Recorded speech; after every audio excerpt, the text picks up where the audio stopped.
여러모로 파격의 연속의 국민들, 심지어 청와대 취재진까지 여기 청와대 맞나라고 생각할 정도로 합니다. 바로 수석 비서관 회의 대신 오늘 수석 보좌관 회의가 열렸습니다. 과거는 잊어라. 오히려 내게 반대하라면서 다른 의견 제시하라고 문 대통령이 하던데요. 참모들에게 직접 차를 따라주던데 그 회의장으로 모시겠습니다.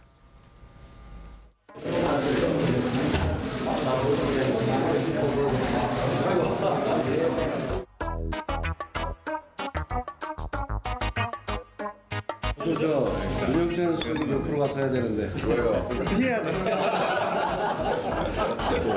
실장님한테 제가 그래도 편견을 많이 낮췄다고.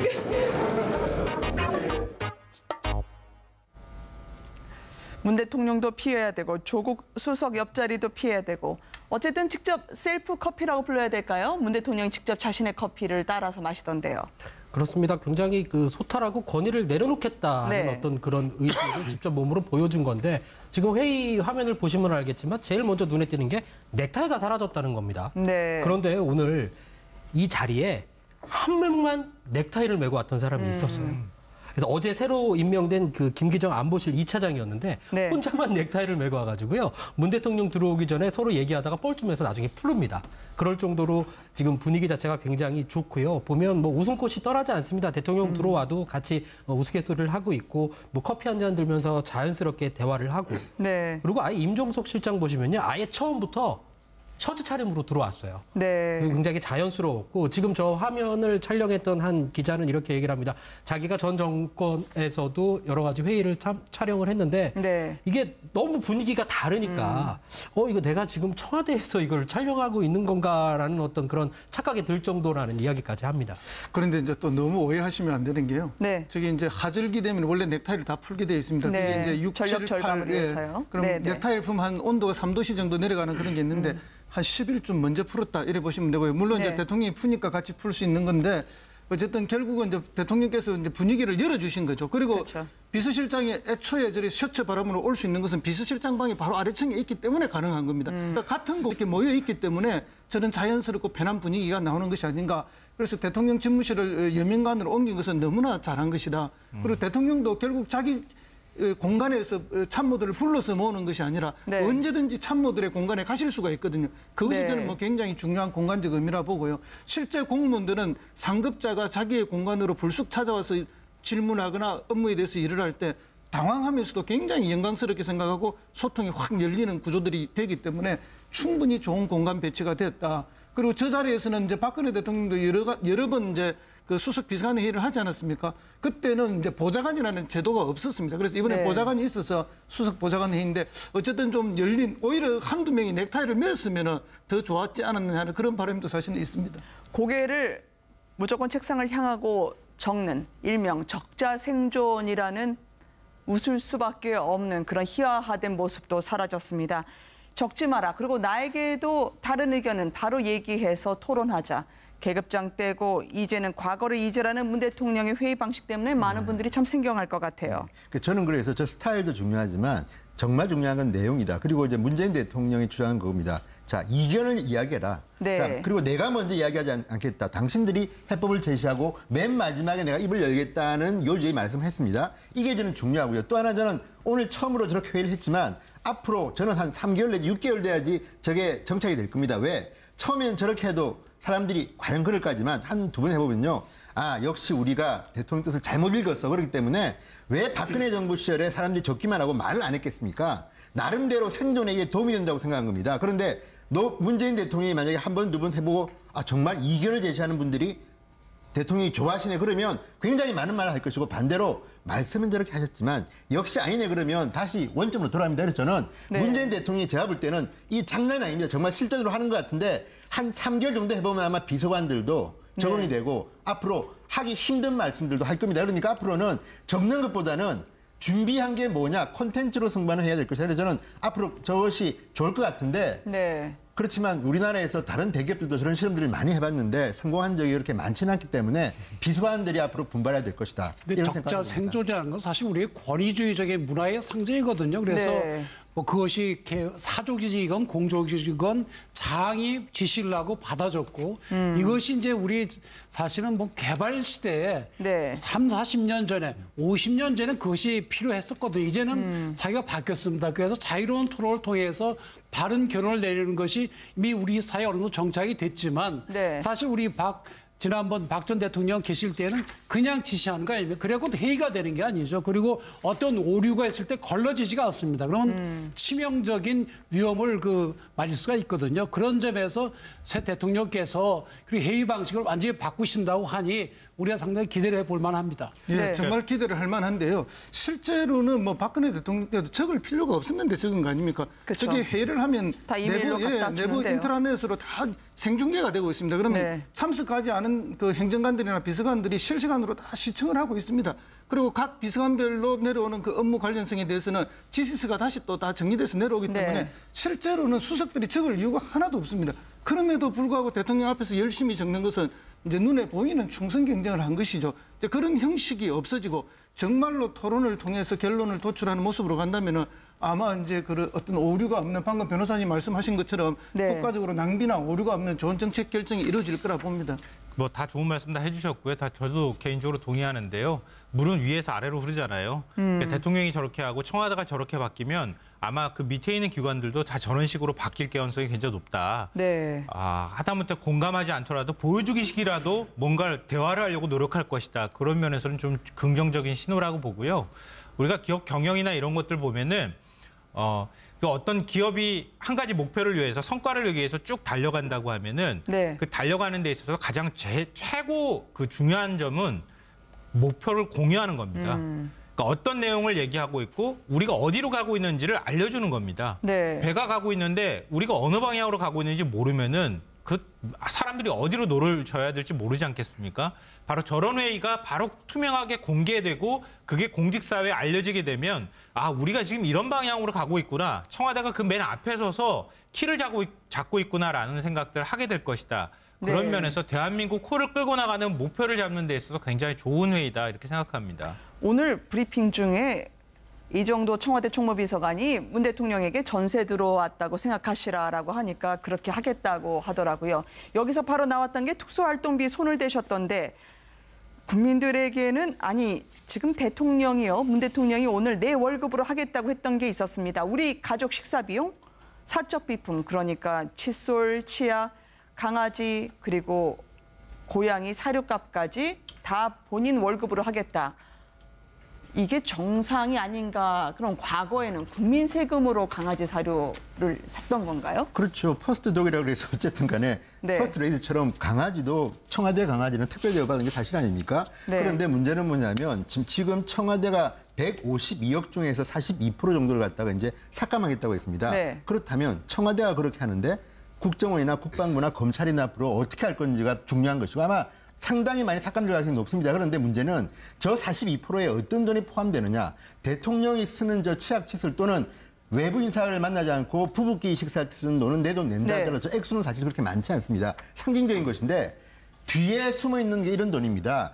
외근 나가는 청와대 행정관, 비서관, 수석들이 과거에는 특수활동비를 받아 썼습니다. 그리고 저는 그게 필요하다고 봅니다. 왜? 청와대 직원들이 국회의원, 기자 등등 업자 만나서 밥 얻어먹고 술 얻어먹으면 안 됩니다. 본인이 돈을 내야 됩니다. 그런데 네. 그것은 영수증 처리가 힘든 것도 있기 때문에 개인 돈을 특수활동비를 줬는데 만약에 그것 중에 일부가 깎인다고 하면 저는 상당히 위축되고 정말 고통을 받습니다. 그런데 그런 고통까지 감수하고 2, 3월 가지고 절감한다고 하면요. 앞으로 국방부, 국정원 이런 데는 4천억, 5천억 되는 데도 있고요.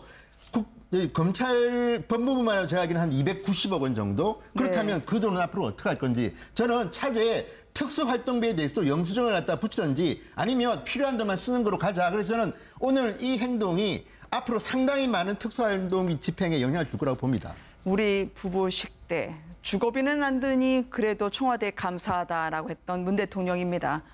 네, 저는 방금 전에 말씀하셨던 것처럼 청와대 직원들의 특수활동비는 좀 논외로 두더라도 네. 대통령이 공사를 명확하게 구분한 것은 굉장히 의미 있는 일이라고 생각합니다.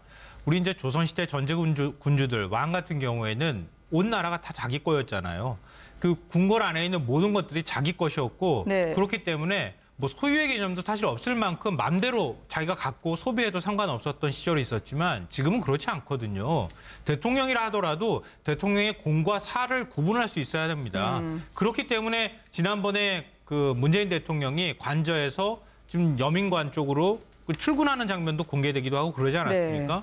그러니까 대통령의 사적인 생활로 사용되는 돈이나 이런 것들은 좀 구분할 필요가 있고 그 사적인 생활도 인정을 해줄 필요도 있다.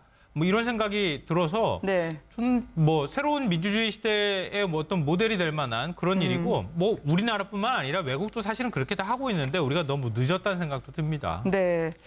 문재인 대통령이 오늘 파격의 회의에서는 너무나 익숙하게 많이들 자리에 앉으셨는데요. 어제까지만 해도 이거 어디에 앉아야 되나 머뭇거리는 모습과 함께 이용섭 부위원장의 말실수 때문에 잠시 분위기가 화기애애해지기도 했지만 긴장도 흘렀다고요. 그렇죠. 어제 상당히 지금 그 온라인 뉴스에 좀 화제가 되고 있는데요. 네.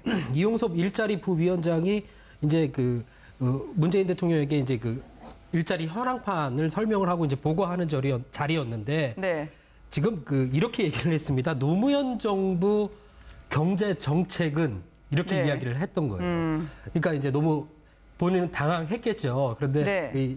문 대통령은 잠깐 듣고 있다가 굉장히 작은 말로 노무현 정부가 아니라 문재인 정부라고 이렇게 정정을 했죠. 그랬더니 네. 제가 노무현 정부에서 너무 오래 일을 했다. 그러면서 말끝을 굉장히 흐렸어요. 근데 문 대통령이 저 얘기를 했을 때 화를 내서 했던 건 아니고요. 네. 웃으면서 좀 미소를 지으면서 얘기를 하는 바람에 오히려 저 보고 자체가 굉장히 화기애애할 수 있었던 계기가 됐다라는 그런 전언이 들리고 있습니다. 네. 그렇죠. 뭐 이용섭 장관은 노무현 정부에서 이제 장관 2개의 국세청장의 청와대 수석, 네. 흔히 말해서 4개를 했는데 사절이라 그럽니다.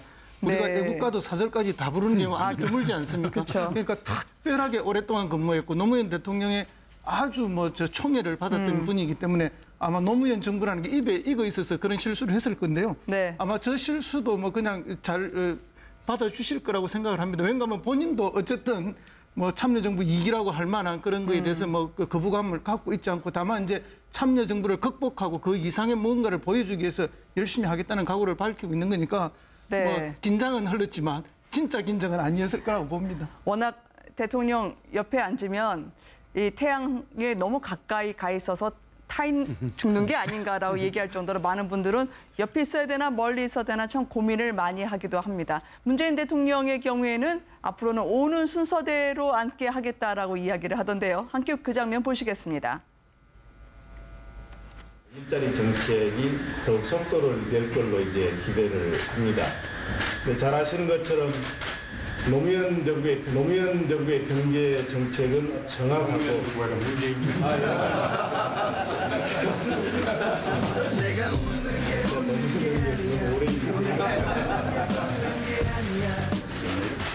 우선 대통령 집무실부터 소개를 해드리면 이 공간에 있는 집무실에 비해서 아주 좁지만 그러나 뭐 일하기에 충분한 그런 공간입니다. 앞으로 이런 공식 행사상 필요할 경우에만 공간 집무실을 사용하고 나머지 업무는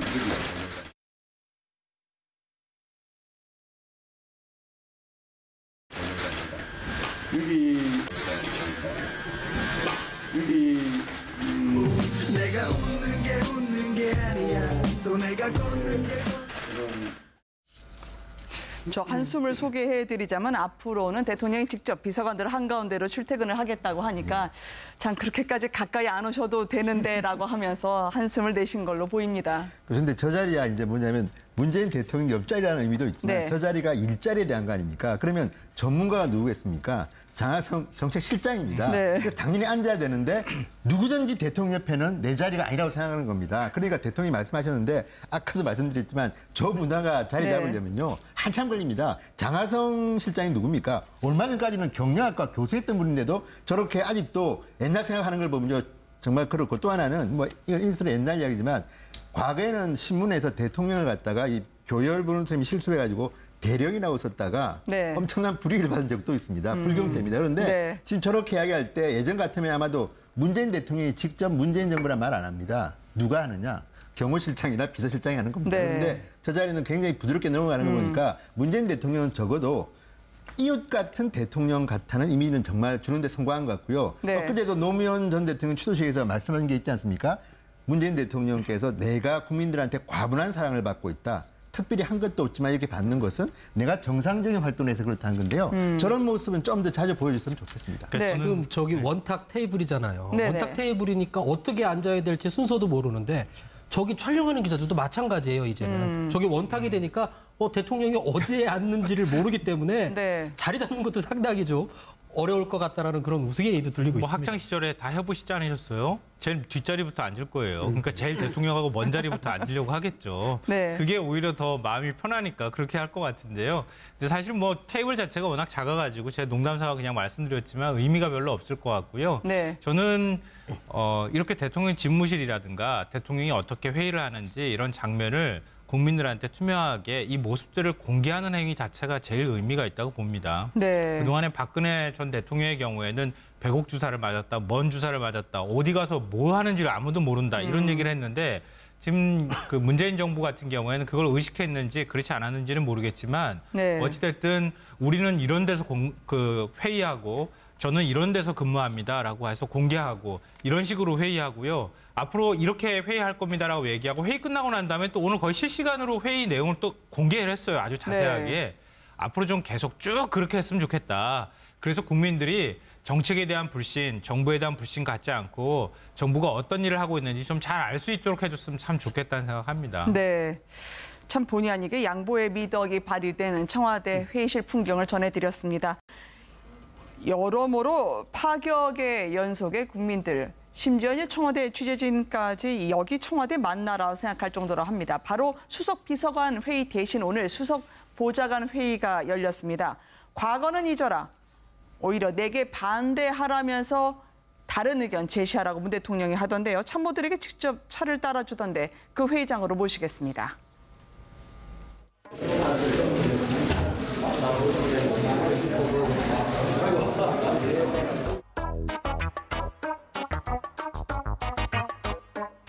윤영찬 수석이 옆으로 가서 해야 되는데 왜요? 피해야 돼. 제가 그래도 풍경을 많이 낮췄다고.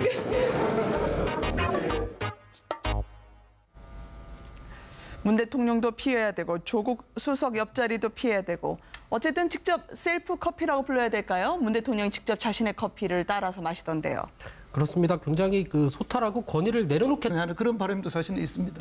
고개를 무조건 책상을 향하고 적는 일명 적자생존이라는 웃을 수밖에 없는 그런 희화화된 모습도 사라졌습니다. 적지 마라. 그리고 나에게도 다른 의견은 바로 얘기해서 토론하자. 계급장 떼고 이제는 과거를 잊으라는 문 대통령의 회의 방식 때문에 많은 분들이 참 생경할 것 같아요. 저는 그래서 저 스타일도 중요하지만 정말 중요한 건 내용이다. 그리고 이제 문재인 대통령이 주장한 겁니다. 자, 이견을 이야기해라. 네. 자, 그리고 내가 먼저 이야기하지 않겠다. 당신들이 해법을 제시하고 맨 마지막에 내가 입을 열겠다는 요지의 말씀을 했습니다. 이게 저는 중요하고요. 또 하나 저는 오늘 처음으로 저렇게 회의를 했지만 앞으로 저는 한 3개월 내지 6개월 돼야지 저게 정착이 될 겁니다. 왜? 처음에는 저렇게 해도 사람들이 과연 그럴까지만 한두 번 해보면요. 아, 역시 우리가 대통령 뜻을 잘못 읽었어. 그렇기 때문에 왜 박근혜 정부 시절에 사람들이 적기만 하고 말을 안 했겠습니까? 나름대로 생존에 이게 도움이 된다고 생각한 겁니다. 그런데 문재인 대통령이 만약에 한 번, 두 번 해보고 정말 이견을 제시하는 분들이 대통령이 좋았다는 네. 어떤 그런 의지를 직접 몸으로 보여준 건데 지금 회의 화면을 보시면 알겠지만 제일 먼저 눈에 띄는 게 넥타이가 사라졌다는 겁니다. 네. 그런데 오늘 이 자리에 한 명만 넥타이를 메고 왔던 사람이 있었어요. 그래서 어제 새로 임명된 김기정 안보실 2차장이었는데 네. 혼자만 넥타이를 메고 와가지고요. 문 대통령 들어오기 전에 서로 얘기하다가 뻘쭘해서 나중에 풀릅니다. 그럴 정도로 지금 분위기 자체가 굉장히 좋고요. 보면 웃음꽃이 떠나지 않습니다. 대통령 들어와도 같이 우스갯소리를 하고 있고 커피 한 잔 들면서 자연스럽게 대화를 하고 네. 그리고 아예 임종석 실장 보시면요. 아예 처음부터 셔츠 차림으로 들어왔어요. 네. 굉장히 자연스러웠고 지금 저 화면을 촬영했던 한 기자는 이렇게 얘기를 합니다. 자기가 전 정권에서도 여러 가지 회의를 촬영을 했는데 네. 이게 너무 분위기가 다르니까 이거 내가 지금 청와대에서 이걸 촬영하고 있는 건가라는 어떤 그런 착각이 들 정도라는 이야기까지 합니다. 그런데 이제 또 너무 오해하시면 안 되는 게요. 네. 저기 이제 하절기 되면 원래 넥타이를 다 풀게 되어 있습니다. 네. 그게 이제 6, 전력 7, 절감을 8. 위해서요. 그럼 네, 네. 넥타이를 풀면 한 온도가 3도씨 정도 내려가는 그런 게 있는데 한 10일쯤 먼저 풀었다 이래 보시면 되고요. 물론 네. 이제 대통령이 푸니까 같이 풀 수 있는 건데 어쨌든 결국은 이제 대통령께서 이제 분위기를 열어주신 거죠. 그리고 그렇죠. 비서실장이 애초에 저리 셔츠 바람으로 올 수 있는 것은 비서실장 방이 바로 아래층에 있기 때문에 가능한 겁니다. 그러니까 같은 곳 이렇게 모여 있기 때문에 저는 자연스럽고 편한 분위기가 나오는 것이 아닌가. 그래서 대통령 집무실을 여민관으로 옮긴 것은 너무나 잘한 것이다. 그리고 대통령도 결국 자기 공간에서 참모들을 불러서 모으는 것이 아니라 네. 언제든지 참모들의 공간에 가실 수가 있거든요. 그것이 네. 저는 뭐 굉장히 중요한 공간적 의미라 보고요. 실제 공무원들은 상급자가 자기의 공간으로 불쑥 찾아와서 질문하거나 업무에 대해서 일을 할 때 당황하면서도 굉장히 영광스럽게 생각하고 소통이 확 열리는 구조들이 되기 때문에 충분히 좋은 공간 배치가 됐다. 그리고 저 자리에서는 이제 박근혜 대통령도 여러 번 이제 그 수석 비서관 회의를 하지 않았습니까? 그때는 이제 보좌관이라는 제도가 없었습니다. 그래서 이번에 네. 보좌관이 있어서 수석 보좌관 회의인데 어쨌든 좀 열린 오히려 한두 명이 넥타이를 맸으면 더 좋았지 않았나. 마시네 그러면 굉장히 많은 말을 할 것이고 반대로 말씀은 저렇게 하셨지만 역시 아니네 그러면 다시 원점으로 돌아갑니다. 그래서 저는 네. 문재인 대통령이 제가 볼 때는 이 장난이 아닙니다. 정말 실전으로 하는 것 같은데 한 3개월 정도 해보면 아마 비서관들도 적응이 되고 앞으로 하기 힘든 말씀들도 할 겁니다. 그러니까 앞으로는 적는 것보다는 준비한 게 뭐냐 콘텐츠로 승부는 해야 될 것이다. 그래서 저는 앞으로 저것이 좋을 것 같은데 네. 그렇지만 우리나라에서 다른 대기업들도 저런 실험들을 많이 해봤는데 성공한 적이 그렇게 많지는 않기 때문에 비서관들이 앞으로 분발해야 될 것이다. 근데 이런 적자 생각을 합니다. 생존이라는 건 사실 우리의 권위주의적인 문화의 상징이거든요. 그래서 네. 뭐 그것이 사족이건 공족이건 장이 지시를 하고 받아줬고 이것이 이제 우리 사실은 뭐 개발 시대에 네. 3, 40년 전에 50년 전에 그것이 필요했었거든요. 이제는 사회가 바뀌었습니다. 그래서 자유로운 토론을 통해서 바른 결론을 내리는 것이 이미 우리 사회에 어느 정도 정착이 됐지만 네. 사실 우리 지난번 박 전 대통령 계실 때는 그냥 지시하는 거 아닙니까? 그리고